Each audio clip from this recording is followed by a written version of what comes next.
ముందుగా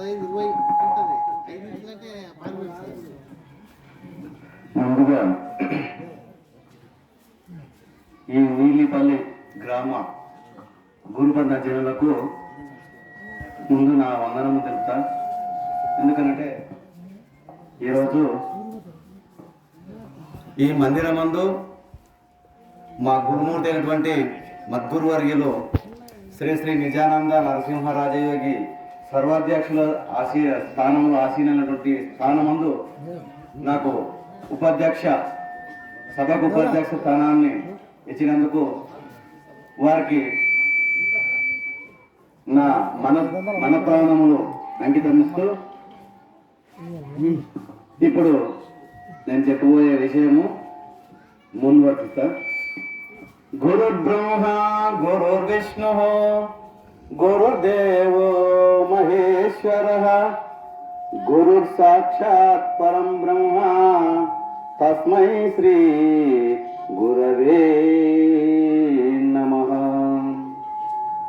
శ్రీరాజయోగి గురు శిష్యం నిజానంద దీక్షితం గురిశ నరసింహ యోగి నామాంకితం సద్గురుతే నమో నమః.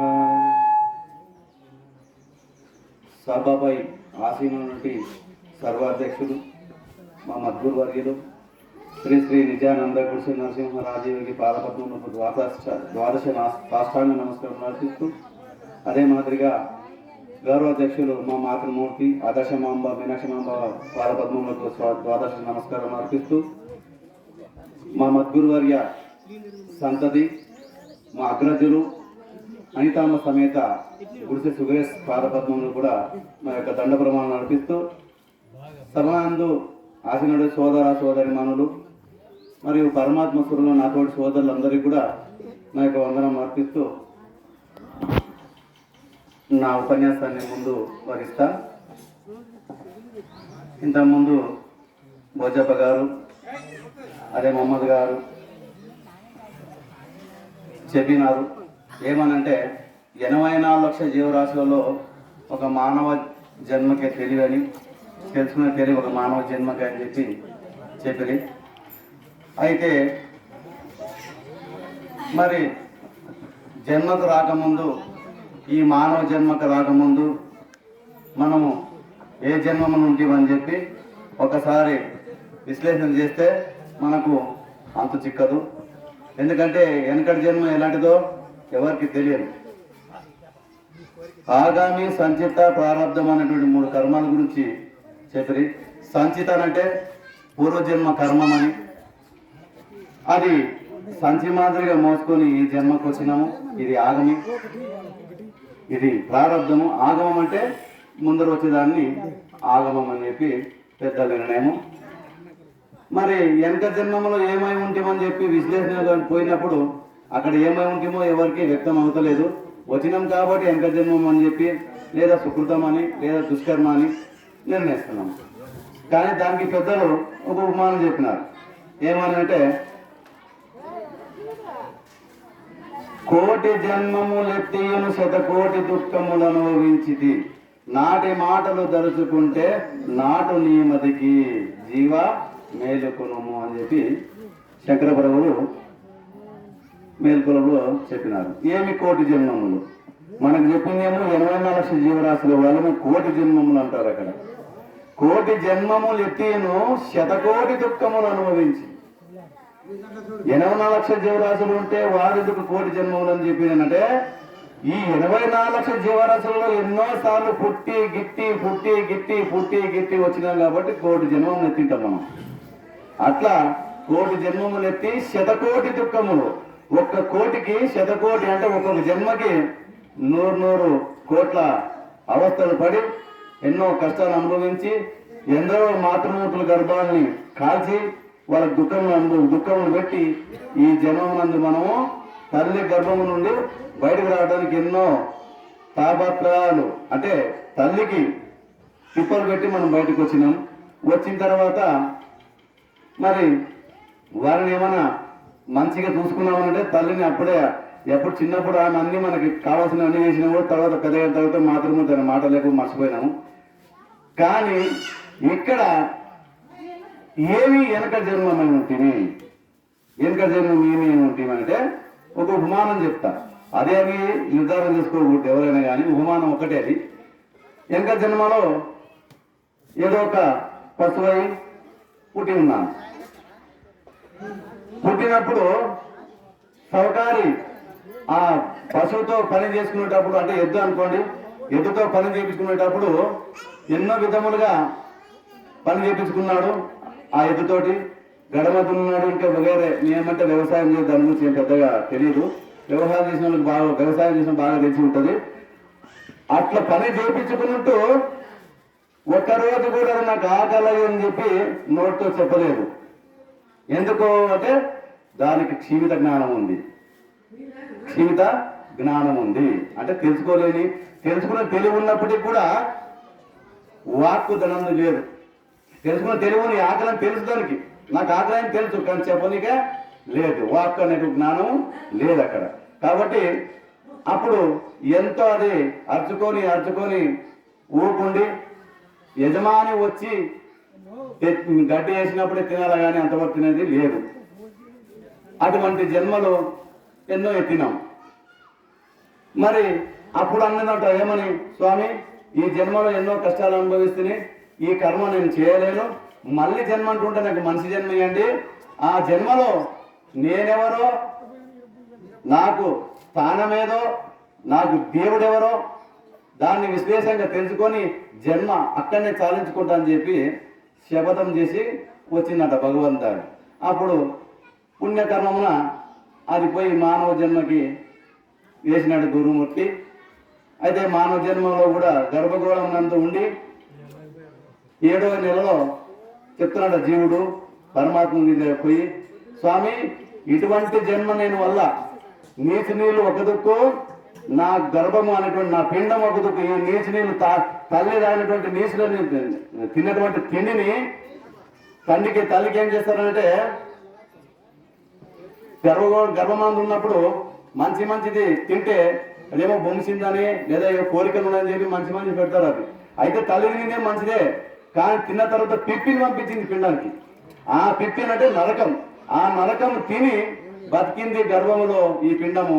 అప్పుడు అనిందంట, స్వామి ఇటువంటి నరకాన్ని నేను తినలేను, మళ్ళీ నేను జన్మ అంటే అస్సలు ఈ జన్మ కాదు కదా, ఏ జన్మ నాకు వద్దు అని చెప్పి ఆజ్ఞ తీసుకొని బయటకు వచ్చిన తర్వాత ఆ జన్మం అన్నీ ఇప్పుడు మరిచి ఈ జన్మకు వచ్చి ఆ జన్మలేమో ఎదు జన్మలో మంచి జన్మ ఏమని చెప్పి, మంచి జన్మ వచ్చినప్పుడు కూడా ఏ జన్మం వద్దని చెప్పినప్పటికీ కూడా ఈ జన్మందు వచ్చి తానెవరో తన స్వస్వరూపం ఏదో మర్చిపోయి, ఎంత తెలివి ఉన్నప్పటికీ కూడా 5 తెలివిలు మానవునికి, అన్ని జీవాలకు 4 తెలివిలు, 2 తెలివిలు, 3 తెలివితో వ్యవహరిస్తే ఒక మానవ జన్మ ఒకటే 5 తెలివితో వ్యవహరిస్తుంది. అయితే ఈ 5వ తెలివి ఏదనంటే వాక్కు, అంటే వాక్ చాతుర్యం ఒక మానవునికి ఒకటే కలిగింది, ఏ జన్మకు ఏ జీవికి లేవు. కాబట్టి ఇది ఎక్కువ. కాబట్టి వాక్కు చేత వచించుతున్నది. ఏం వచించున్నది? దుష్కర్మ నిష్కర్మ అనేటువంటి రెండింటినీ చేస్తూ ఉంది. అవి దుష్కర్మ నిష్కర్మ రెండు ఉన్నప్పటికీ కూడా ఆ పరమాత్మ ఆధీనంలో ఉన్నాయి. కాబట్టి అది ఏ చేసినా దానికి కర్మపాపము లేవు. ఒక కర్మపాపం దీనికి ఒకటే ఉంది మానవ జన్మకి. ఎందుకంటే కర్మమని వ్యక్తపరుస్తున్నాడు, పుణ్యం అనే వ్యక్తిత్వం అవుతుంది. పుణ్యం చేసినా మోక్షం దారి లేదు, కర్మ చేసినా మోక్షానికి దారి లేదు. మరి ఇటువంటి జన్మం మనకి ఇచ్చినాడు కదా. ఇప్పుడు మనం ఏం చేస్తున్నామంటే మన పూర్వజన్మ సుకృతం వలన ఏదో వచ్చినాము, గురుచరణం పట్టినాము. గురుచరణం పట్టినందుకు ధన్యులమని అనుకున్నాం, అంతే. ఎవరు ధన్యులు? గురుచరణం పట్టిన అందరూ ధన్యులేనా? ఈరోజు చాలా సిద్ధాంతాలు ఉన్నాయి, మనకు చాలా సిద్ధాంతాలు ఉన్నాయి. అచల సిద్ధాంతం అని, ద్వైత మతస్థమని, అద్వైత మతస్థమని, విశిష్టాద్వైతమని, శాక్తీయులని, గానపత్యులని, శైవులని, ఇట్లా ఎన్నెన్నో మతాలు, ముస్లింలని, క్రైస్తవులని ఎన్నెన్నో మతాలు ఉన్నాయి. వారి మతం యొక్క వారు గొప్పగా చెప్పుకుంటూ పోతున్నారు. అయితే ఇక్కడ మనం గురుమూర్తి దగ్గర అచల సిద్ధాంతానికి అని చెప్పుకుంటున్నాం కదా. మనమంతా అచల సిద్ధాంతంలో మనం ఉన్నామా? అచలం అంటే ఏమి? సిద్ధాంతమే అచల సిద్ధాంతం, శివరామ దీక్షిత్ సిద్ధాంతం మాదని చెప్పి గట్టిగా చెప్పుకుంటున్నాం అందరూ. ఆచార సిద్ధాంతంకి వచ్చినాము, బాగానే ఉంది, మన జన్మ సుకృత బలం ఏదో వచ్చి గురుచరణం పట్టినాము, పట్టినందుకు సార్థకత కావాలి కదా. ఆచరణ ఆచరణ లేదు ముఖ్యం ఆచార సిద్ధాంతానికి వచ్చేటప్పుడు అందరికీ ప్రతి ఒక్కరికి ఆచరణ కలగాలి. ఏ ఆచరణ అనంటే సుశిక్ష పద్ధతిని నేర్చుకోవాలి. 4 సుశిక్ష పద్ధతులు నేర్చుకోవాలి. అందరు శిష్యులైనటువంటి వారు మొదలుగా గురువు అయినటువంటి వాళ్ళు నేర్చుకోవాలి. గురువులు నేర్చుకుంటే శిష్యులు నేర్చుకుంటారు, గురువులు లేకపోతే శిష్యులు నేర్చుకోలేరు. ఏం సుశిక్ష పద్ధతి? ఆత్మ సుశిక్ష, భావ సుశిక్ష, స్థాన సుశిక్ష, అంగ సుశిక్ష. ఈ 4 సుశిక్షల్ని మొట్టమొదట మనం నేర్చుకొని శిష్యులకు బోధించాలి. అసలే మన దగ్గర ఉంది అంగ సుశుద్ధి తెలియకపోయా, భావ సుశుద్ధి తెలియకపోయా, స్థాన సుశుద్ధి తెలియకపోయా, ఇంకా ఆత్మ సుశిక్ష ఎప్పుడైతుంది? ఏమి అంగ సుశిక్ష అంటే నీ శరీరం నీ మాట ఇట్టలేదు, నీగానే ఉండవు, ఇంకా నీ శరీరమే నీ మాట ఇట్టలేదు, ఇంకా నీకు అంగ సుశిక్ష ఆడుతుంది. నీ సృష్టి సరిగా లేదు, నీ పద్ధతి సరిగా లేదు. గురువు అంగ సృష్టి ఎప్పుడు చేస్తావు? ఎక్కడో గురువు రాజ్యంలో ఉన్నట్టే గురువు దగ్గర పోయి అంగ సృష్టి చేయడానికి అవుతుందా? అంగ సృష్టి అంటే గురువు గారి యొక్క శరీరాన్ని మంచిగా మలినం చేయడం, శుభ్రత తెచ్చుకోవాలని చెప్పి పెద్దలు నిర్ణయం.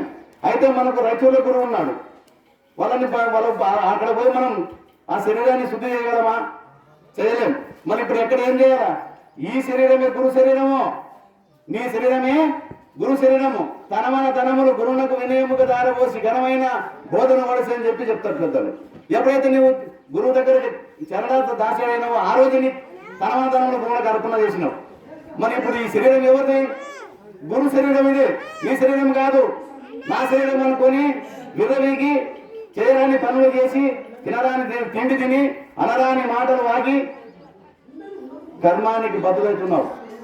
కాబట్టి అటువంటి పనులు చేయకుండా ఈ శరీరం గురు శరీరం అని దీని లోపల ఉన్నటువంటి గురుస్థానం ఏదైతే ఉందో ఆ గురువుకి ఎప్పుడు ఎల్లప్పుడూ అతను ఎక్కడ ఇతరులు ఎరగకున్న ఈశ్వరుని ఎరగడా, ఇతరులు ఎరగకున్న ఈశ్వరుని ఎరగడా, విషదాభిరామ వినరవేమ అని చెప్పి వేమన గారు అంటారు. ఈ ఆత్మ ఈ శరీరం అందు ఈశ్వరున్నాడు, ఎవరు తెలియకుండా ఎవరు చూడకుండా వాడు ఖచ్చితంగా చూస్తాడు.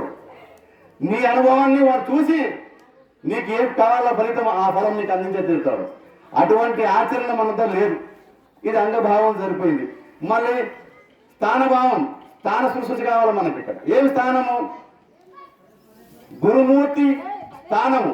గురుమూర్తి ఎక్కడ ఉంటే అదే స్థానం అని చెప్పింది.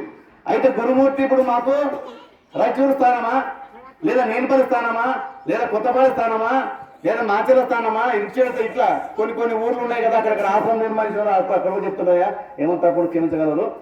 అక్కడ కూడా ఉన్నాడు గురువు అని అంటే అక్కడ కాదు. అణువు అంటే కంటి కనబడ చోటు కూడా ఆయన ఉన్నాడు. అంటే ములుగుర్తు సందులేక నిమిడీకృతమైన సర్వాంతర్యామి గురువు. మాటలతో కాదు సర్వాంతర్యామి, అనుభవపూర్వకం ఉండాల సర్వాంతర్యామి. ఇది నా అనుభవం ఉంది కాబట్టి నేను అనుభవంతో చెప్పగలుగుతాను. సర్వాంతర్యామి గురువుడైనప్పుడు ఈయన నీవు తప్పు చేస్తే ఆడ చూడడా? ఖచ్చితంగా చూస్తాడు. మేమేమో తెలుసుకున్నాము, మేమేమో విర్రవీగుతున్నాము, మాది అంతా అని చెప్పి ఎప్పుడు నువ్వు విర్రవీగొద్దు. నేనని ఎప్పుడు అహంకార పడతావో ఆ రోజు నీ ఊరబంది. నీవు అసలు శిష్యుడే కాదు, ఆ రోజు నువ్వు ఊరబంది. ఊరిలో బంది ఏం చేస్తా తెలుసా? నీ ఇంటికాడ ఉండి నీ అన్నం వేసి తిని నీ చేసిన నరకాన్ని తింటుంది అది.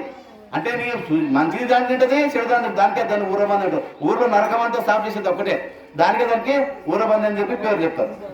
ఇటువంటి ఊరబంది మనం కాకూడదు. ఏం కావాలా? మనము స్వచ్ఛమైన చీమ కావాలా. చీమ అయి చెక్క తినాలంట. ఏనుగా సత్త తినకూడదు. ఏనుగా సత్త తింటే పనికిరాదు. చీమ చక్కెర తింటే అన్నిటికీ పనికొస్తుంది. దానికే పిపిలికం మొదలుకొని బ్రహ్మ పర్యాంతరం ఉన్నంత వరకు అని చెప్పి అన్నగారు బోధించి, ఏదైతే చిన్నది ఏదైతే ఉందో జీవి, ఆ జీవి నుంచి పెద్దది ఏదైతే ఉందో అంతటి వరకు ఒకటే వస్తువా, అదే ఆత్మస్వరూపము. అందరిలోనూ ఒక రీతిగా ఉంది. ఆ ఆత్మస్వరూపం ప్రతి ఒక్కరు నిశ్చయం చేసుకోవాలా. ఎప్పుడు నిశ్చయం అవుతుందంటే శుశ్రూష పద్ధతి ఎవరైతే అవగాహన చేసుకుంటారో వారు ఒక్కడే ఈ ఆత్మ సాక్షాత్కారం కానీ లేకుండా కాదు. మరి అందరూ మనం శిష్యులమే, అందరూ మనం గురువులు అనుకుంటే కాదు. పేరు కోరిక గురువులు. దానికి హనుమంతరాజు అంటారు, కోరి పేరు కొరకు గురువులైనారా, మీరు గొప్పవారి వద్ద చిలక పలుకులు వదులుకున్నారా. ఏమి చిలక పలుకులు అంటే ఇవే నాకు తెలుస్తుంది, నేను సాంఖ్యం తెలిసిన, నన్ను పాటలు పాడతా, ఇంకా వగేరే ఎన్నో మాటలు చెప్తా, బోధ చెప్తా అంటే కాదా చిలక పలుకులు అని. మరి ఎవరు గురువులు అంటే తన శిష్యునికి తన యొక్క శుశ్రూష పద్ధతిని, తన యొక్క రహస్యాన్ని గుప్తంగా ఎవరైతే అవగాహన చేస్తారో వాడొకటి గురువు, వాడొకటి శిశువు. దానికే స్త్రీ పురుషుల సంయోగం ఏ పద్ధతిలో ఉంటుందో ఆ పద్ధతిలో పరివర్తన చెందినప్పుడు కూడా గురు శిష్యులు అవుతారు. కానీ అందరు శిష్యులు ఉండొచ్చు, అందరూ గురువు ఉండొచ్చు. గురువు కాదు, శిష్యుడు కాదు. ఎవరు శిష్యులు అంటే భార్య భర్తలు కలియక ఏ పద్ధతిగా ఉంటుందో ఆ పద్ధతిగా శిష్యుడు గురువు వర్తించినప్పుడే శిష్యు పద్ధతికి సరిపోతుంది, అది గురు శిష్యుల ఆయనకి సరిపోతుంది అని చెప్పి తెలియజేస్తూ ఇంతటితో నా ఉపన్యాసాన్ని ముగిస్తున్నా. జై శ్రీ సద్గురు మహారాజుకి జై. మన శివుడు గారు